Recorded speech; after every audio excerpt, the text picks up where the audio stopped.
Official YouTube channel کو subscribe کریں اور بیل آئیکن کلک کریں۔ نحمدہ ونصلی ونسلم علی سیدنا و مولانا محمد رسولہ النبی الامین المکین الحنین الکریم الرؤوف الرحیم، اما بعد فاعوذ باللہ من الشیطان الرجیم، بسم اللہ الرحمن الرحیم۔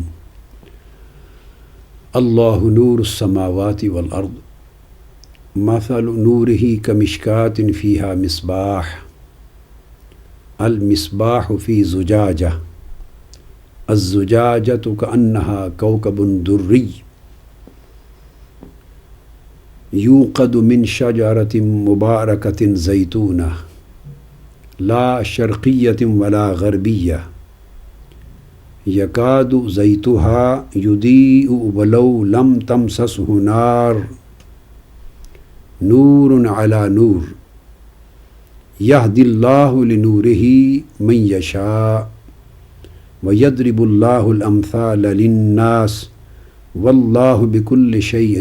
علیم۔ صدق اللہ مولانا العظیم۔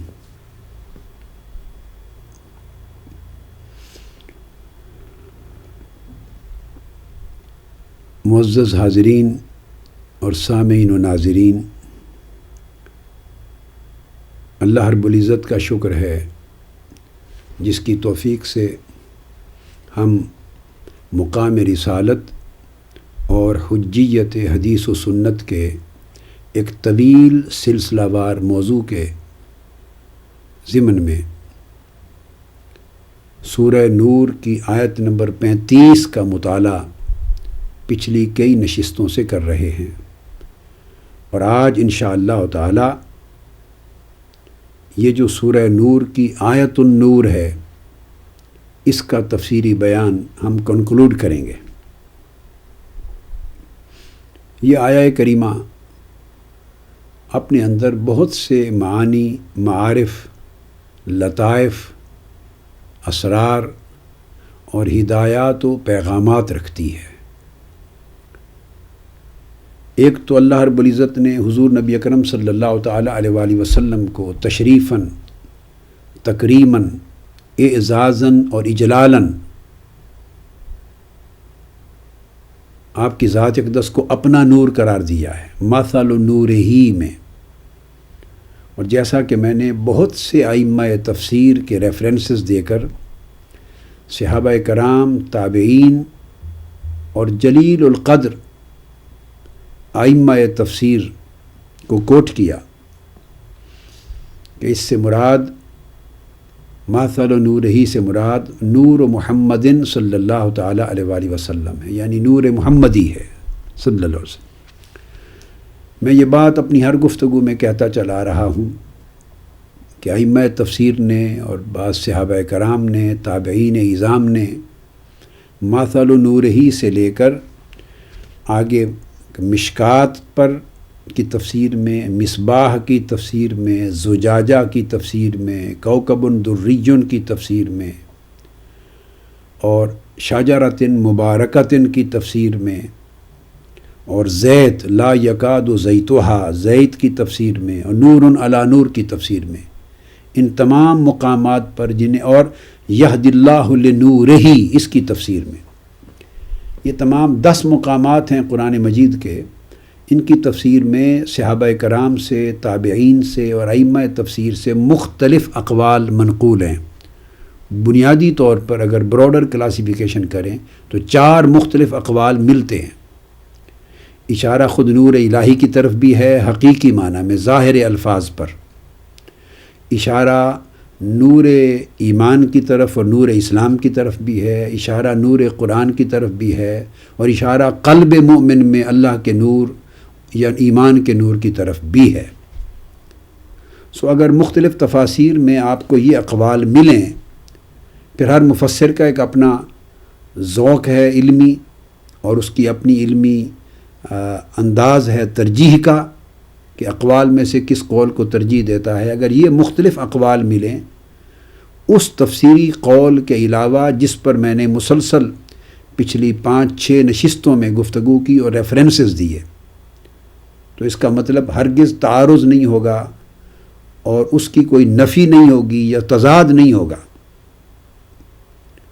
میں ہر بار بیان کرتا رہا ہوں کہ یہ اقوال بھی ائمہ تفسیر نے ان کو روایت کیا ہے، اور پھر مختلف مفسرین نے ان میں سے کسی کو زیادہ ارجح قرار دے کر زیادہ اس کے اوپر تفسیر سے روشنی ڈالی۔ مگر جتنے ریفرنسز میں نے آپ کے سامنے عرض کیے، حضرت عبداللہ ابن عباس نے نور ہی سے مراد مثل نور ہی سے نور محمدی صلی اللہ علیہ وآلہ وسلم لیا۔ اس طرح عبداللہ ابن عمر رضی اللہ تعالیٰ عنہ کا قول میں نے کوٹ کیا کہ انہوں نے بھی ایک قول میں مثل نور ہی سے مراد نور محمدی لیا۔ تابعین میں سے حضرت سعید ابن جبیر نے یہ قول لیا، حضرت ضحاک نے یہ قول دیا، حضرت محمد بن کعب القرظی نے یہ قول روایت کیا، اور ایک مقام پر حضرت قتادہ نے، اور ایک جلیل القدر تابعی ابو العالیہ التابعی، ان ائمہ تابعین نے صحابہ کرام کے ساتھ اس نور سے مراد نور محمدی صلی اللہ علیہ وآلہ وسلم لیا ہے۔ اور پھر اس کے بعد میں نے حضرت مقاتل تبع تابعی ہیں، ان سے لے کر امام فخر الدین رازی تک، امام ابن ابی حاتم، امام ابن جریر طبری، امام قرطبی، امام بغوی، امام خازن، الغرض علامہ محدث ابن جوزی، بے شمار ائمہ تفسیر کے میں نے ریفرنسز آپ کو پچھلی 5-6 نشستوں میں کوٹ کیے اور تفصیل کے ساتھ ان کی تفسیروں کی عبارات پڑھ کے سنائیں کہ انہوں نے کتنی تفصیل سے اسے نور محمدی قرار دے کر ان تمام تمثیلات کا انطباق اس ایک قول کی تشریح کرتے ہوئے نور محمدی پر کیا ہے صلی اللہ علیہ وآلہ وسلم۔ اور یہ مفسرین کا طریقہ ہے کہ جتنے ممکن وجوہ تفسیر کے کسی ایک آیت یا کسی ایک لفظ یا کسی ایک مثال کی توجیہ میں ہوتے ہیں اور تعبیر، تفسیر اور تعویل میں ہوتے ہیں، وہ ساروں کو جمع کرتے ہیں ریفرنسز کے ساتھ۔ نفی اس وقت کی جاتی ہے جب کسی قول پر سند نہ ملے، تو میں نے بحمد اللہ تعالی کثیر تعداد میں سندیں اور شہادتیں اور دلائل اور حوالہ جات صحابہ کرام اور تابعین سے لے کر ائمہ تفسیر تک، سلف صالحین اور اکابر امت سے لے کر ان موجودہ صدیوں تک ایک تسلسل کے ساتھ 1200-1300 سال کی جو تفسیر کی تاریخ ہے، میں نے مختلف ادوار اور مختلف زمانوں میں یہ میں نے تفاسیر کے مختلف ریفرنسز کوٹ کر کے اس بات کو اسٹیبلش کیا ہے۔ اب اسی ضمن میں آج میں قاضی ثناء اللہ پانی پتی رحمۃ اللہ علیہ ان کا ریفرنس کوٹ کر رہا ہوں تفسیر المظہری سے، جو سرزمین ہند یعنی ہندوستان کے تفسیر میں، حدیث میں اور فقہ میں امام تصور ہوتے، اور انہیں بیہقی وقت کا لقب دیا گیا تھا۔ اور یہ شاہ ولی اللہ محدث دہلوی رحمۃ اللہ علیہ جو امام الہند ہیں، ان کے سب سے اکابر اور معتمد ترین تلامذہ میں ہیں، اور تفسیر المظہری پوری دنیا علم میں بڑی صنعت کا درجہ رکھتی۔ تو یہاں یہ بات، اس آیت کا ریلیونس صرف نور محمدی صلی اللہ علیہ وآلہ وسلم کی وجہ سے اس آیت کو کوٹ نہیں کیا، اور نہ میں نے صرف اس وجہ سے اس کی تفسیر کی ہے۔ بنیادی بات یہ ہے کہ نور محمدی صلی اللہ علیہ وآلہ وسلم کا مضمون اللہ نے بیان فرمایا، اور اسے اپنے نور کی تمثیل کے طور پر، اپنے نور کی مثال کے طور پہ نور محمدی کو پیش کیا، اور پوری تمثیلات کو بیان کرنے کے بعد اس کا اختتام کیا کہ یہی چشمہ ہدایت ہے، نور محمدی صلی اللہ علیہ وسلم یہ چشمہ ہدایت ہے، ذات محمدی ہی چشمہ ہدایت ہے، نبوت و رسالت محمدی ہی چشمہ ہدایت ہے، اور جس کو بھی ہدایت ملتی ہے حضور علیہ السلام کے ذریعے سے ملتی ہے۔ یہد اللہ لنورہ من یشاء، یہ اس آیت کریمہ کے مضمون کا کنکلوژن ہے کہ پھر اللہ تبارک و تعالی اس نور کے ذریعے جس کو چاہتا ہے ہدایت عطا کرتا ہے، اور اس نور کے لیے اور اس نور تک بھی جس کو چاہتا ہے ہدایت عطا کرتا ہے۔ یہ نور اللہ رب العزت کی عطائے ہدایت کا یعنی ہدایت ربانی کا باعث بنتا ہے، نور محمدی صلی اللہ علیہ وسلم. اور نور محمدی قرآن کو بھی مشتمل ہے، اور نور محمدی حضور کی سنت و سیرت اور حدیث کو بھی مشتمل ہے، اور نور محمدی آقا علیہ الصلوۃ والسلام کے دیگر علوم لدنیہ اور آپ کے دیگر معارف نبوی کو بھی مشتمل ہے. یعنی ان تینوں حقائق کو شامل ہے نور محمدی. تو قرآن بھی اسی نور محمدی میں اندر آتا ہے، چونکہ قرآن کا نزول حضور سے اوپر ہوا اور حضور کے ذریعے امت محمدی کو ملا. حکمت کا نزول حضور پر ہوا، اور حکمت بصورت سنت اور حدیث آقا علیہ السلام کے ذریعے ہی امت کو اور انسانیت کو ملی. اور دیگر جو اسوہ و سیرت اور جو تعلیمات و ہدایات آقا علیہ السلام نے اور اسرار و معارف دنیا اور آخرت کے امت کو عطا کیے، وہ اللہ رب العزت نے حضور پر ودیت فرمائے اور آقا علیہ السلام کے ذریعے انسانیت کو اور امت کو نصیب ہوئے. اس لیے حضور علیہ السلام کو چونکہ چشمہ ہدایت قرار دیا ہے، سو ہدایت محمدی قیامت تک کے لیے قرآن ہی کی طرح حجت ہو گئی، لازمی، لابدی، قطعی اور حتمی طور پر حجت قرار دے دی گئی. سو حضور علیہ السلام کی حدیث اور سنت اور آپ کی سیرت طیبہ کے وجوب سے، فرضیت سے اب کوئی مسلمان انکار نہیں کر سکتا. یہ دراصل نور محمدی کا مضمون اور حجیت سیرت محمدی اور حجیت سنت محمدی اور فرضیت حدیث محمدی، وجوب حدیث محمدی صلی اللہ علیہ وآلہ وسلم، یہ دونوں مضمون لازم و ملزوم ہیں. ابتدا اس مضمون کی نور محمدی صلی اللہ علیہ وآلہ وسلم سے ہوئی ہے کہ اس نور محمدی کی حفاظت کرنے والا نور محمدی پر نور الہی ہے، نور علی نور. سو یہ چراغ نور محمدی کا کبھی نہیں بجھ سکتا، چونکہ اس کا محافظ خود اللہ ہے. اور اس مضمون کی جو اختتام ہوا ہے وہ یہ کہ یہ اس نور کی وجہ سے حضور ابد الاباد تک دائمی چشمہ ہدایت بنا دیے گئے. اب آئیے اس پر شاہ ولی اللہ محدث دہلوی رحمۃ اللہ علیہ کے فکر کو اور شاہ ولی اللہ محدث دہلوی رحمۃ اللہ علیہ کے عقیدہ کو اور ان کی تھاٹ کو پڑھیں. یعنی جو ان کے جلیل القدر تلمیذ اور نمائندہ قاضی ثناء اللہ پانی پتی رحمۃ اللہ علیہ لیتے ہیں، انہوں نے بھی دیگر اس کے اقوال اور تعبیرات اور تعویلات کے ساتھ، چونکہ یضرب اللہ الامثال للناس، اللہ نے تمثیل کی زبان میں بات کی ہے. سو جب تمثیل کی زبان میں بات ہوتی ہے تو صاف ظاہر ہے پر اس کی تعبیرات، تشریحات اور تعویلات ہوتی ہیں، اور وہاں صحابہ ہوں، تابعین ہوں یا ائمہ تفسیر ہوں، پھر تعویل کے باب میں مختلف معنی اور مراد بیان کرنے کی گنجائش ہوتی. تو قاضی ثناء اللہ پانی پتی رحمۃ اللہ علیہ نے بھی یہاں پر اس قول کی تائید میں فرمایا کہ قال سعید بن جبیر والضحاک، جلیل القدر تابعی اور جلیل القدر مفسر تابعی حضرت سعید بن جبیر اور الضحاک رضی اللہ تعالیٰ عنہما، انہوں نے کہا کہ مثل نور ہی سے مراد ہوا محمد صلی اللہ تعالیٰ علیہ وآلہ وسلم، اللہ کے نور کی مثال ذات محمدی صلی اللہ علیہ وآلہ وسلم ہے. انہوں نے بھی اسی کو استدلال کوٹ کیا. اور پھر آگے فرماتے ہیں کہ قاضی ثناء اللہ پانی پتی کہ امام بغوی، اور امام بغوی کو ہم براہ راست اسٹڈی کر چکے ہیں ان کی تفسیر سے، فرماتے ہیں کہ انہوں نے یہ جو تمثیل ہے جو پوری کی پوری آیت النور میں بیان ہوئی ہے بلکہ تمثیلات ہیں. مثل نور ہی نور کی مثال ہے، پھر دوسری تمثیل مشکات کی ہے، چراغ دان ہے، تیسری تمثیل اس میں زجاجہ کی ہے جو شیشے کا قندیل جو لٹکایا جاتا ہے اس چراغ دان کے اندر، اور چوتھی تمثیل اس میں مصباح کی ہے جو اس کے اندر نور کا چراغ جل رہا ہے، اور اس کے بعد پانچویں تشبیہ اس کے بعد شجرہ مبارکہ کی ہے، مبارک درخت کی، زیتون کے مبارک درخت کی. چھٹی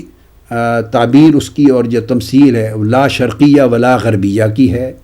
ساتویں تعبیر اس کے زیت کی، روغن زیتون کی ہے، جو از خود اپنے اندر موجود آب و تاب اور فطری نور کی وجہ سے بغیر آگ کے چھوئے چمکنے کو ہے، برق اٹھنے کو ہے.